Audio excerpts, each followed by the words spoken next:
using self-talk to do what others deem impossible.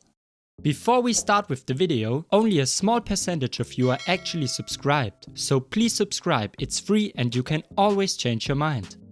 I was drastically unprepared. The hot summer sun beat down on me as I made my way up the street, and though its incline was gradual, its effect on me was immense. Looking around for shade, I saw nothing but cars driving past, cars with drivers likely thinking, "That poor guy, he's melting out there, why would anyone run on a day like today?" The sad part was, I was only about a quarter of the way there, to my final destination, to my end point.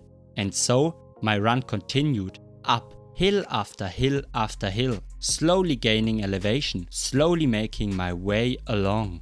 Eventually, after several hours, I made it. I completed my first half marathon, 13.1 miles. Prior to that, the longest run I had run was maybe 7 or 8 miles. And that was only once. Yet, on this day, I achieved something challenging with little training, planning or preparation. I didn't even look all that closely at the route I was to run. It wasn't easy, but I did it, thanks to my positive self-talk. In speaking with friends who had run half marathons previously, I decided that if they could do it, so could I. And so I did. I ran my third half marathon on my birthday some year and a half later. I once again didn't train, plan or really even prep for it. Sure, I was in fine shape physically, but I wasn't in a good state for long distance running. Yet I went out and ran it anyway. If I could do that first half marathon, I could certainly do another one now. And so I did. It again wasn't easy, but I did it. I did it because I believed I could, because I told myself it was possible, and it was.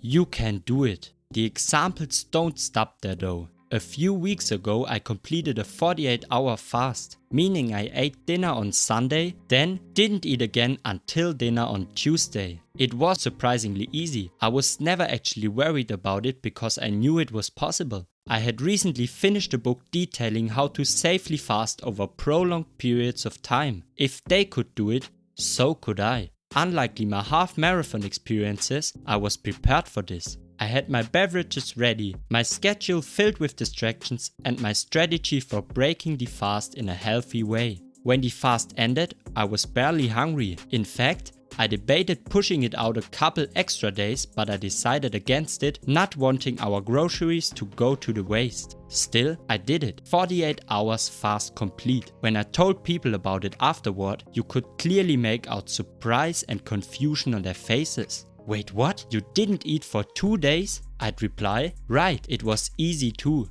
Shocked, they did look at me in disbelief. Yet, where they felt disbelief, mine had never wavered. I knew it was possible and continued to tell myself so. That said, I did keep it a secret until after I had completed it. Otherwise, the doubts of others might have corrupted me. Instead, leading up to it, my self-talk was entirely positive. Having had fasted many times in the past, normally for 24 hours, I had a good feeling about tackling something longer. And knowing that made the experience that much easier. I was prepared, planned and ready. But most importantly, I believed it was possible. Actually, not just possible, but that it would be easy. And that's what I kept telling myself. This will be easy. Combine self-talk with preparation.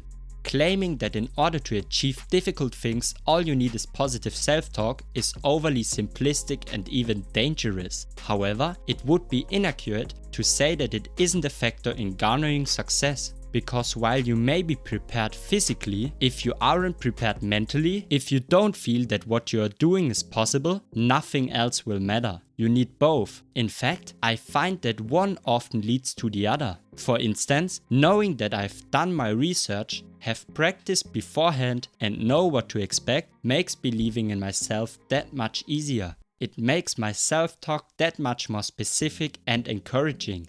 In the case of fasting, if I hadn't been thoroughly prepared, I would have panicked when my stomach first started to growl. And who knows, I may have given up, but I didn't. Instead, when it began to rumble, my self-talk kicked in.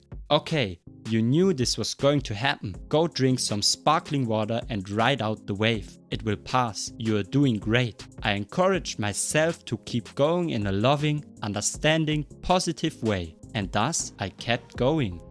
Now, I didn't go into my first and third half marathons as prepared as I could have. But where there was a lack of readiness, there was a surplus in belief. If they could do it, so could I. If I could do it that first crueling time, I could do it again. Doing the work, whether that means climbing a mountain, writing a book or building a house, is important, obviously. But just as important is the conversation you have with yourself. Moving forward with self-talk.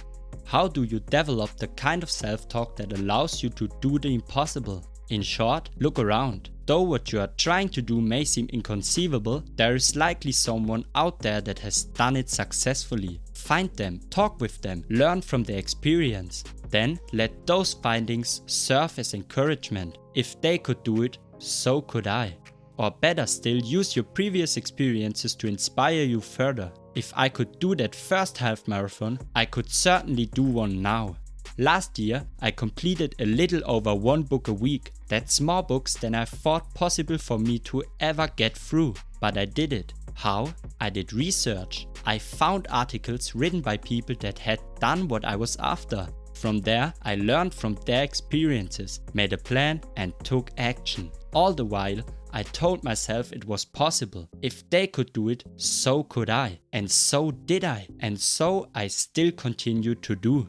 Telling yourself that something is possible, doable, or even easy will make it that much attainable. Doing the work is one half of the battle. Telling yourself and believing that it's possible is the second half. To achieve extraordinary things, you need both. You can't make a peanut butter and jelly sandwich without the peanut butter. Similarly, you can't do the impossible without the physical and the mental. So get out there, look around and tell yourself, if they could do it, so could I. Take care of yourself, we'll see us again. Don't forget to like and subscribe. I hope this video helps you to achieve a smarter living.